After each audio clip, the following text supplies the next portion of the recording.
Si anticipano al 26 di questo mese l'introduzione della zona gialla, introducono un cambiamento rispetto al passato, nel senso che si dà precedenza alle attività all'aperto, quindi anche la ristorazione all'aperto, a pranzo e a cena, e alle scuole.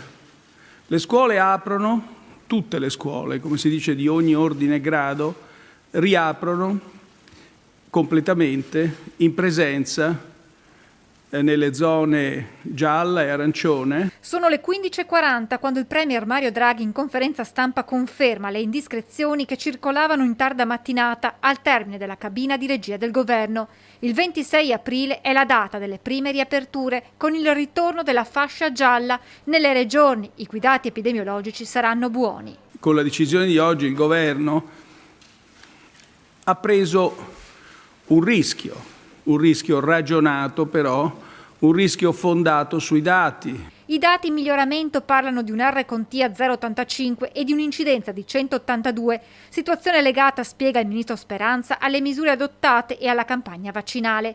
A chi teme che si possa tornare indietro, a nuove chiusure, il premier Draghi risponde facendo appello ai giusti comportamenti perché questi, sottolinea, saranno fondamentali insieme alle vaccinazioni che andranno avanti senza problemi. La probabilità che si debba tornare indietro è molto piccola, molto bassa. Il principio faro a cui guarda l'esecutivo in questa prima ripartenza è quello della gradualità che passa attraverso le attività all'aperto, dove, spiega Speranza, le possibilità di contagio sono inferiori rispetto ai luoghi chiusi. Questo principio proveremo ad applicarlo sicuramente sull'ambito della ristorazione, ma non solo nell'ambito della ristorazione, e ci accompagnerà in questa fase di transizione. L'idea che abbiamo è che dal 15 di maggio possano riaprire le piscine all'aperto.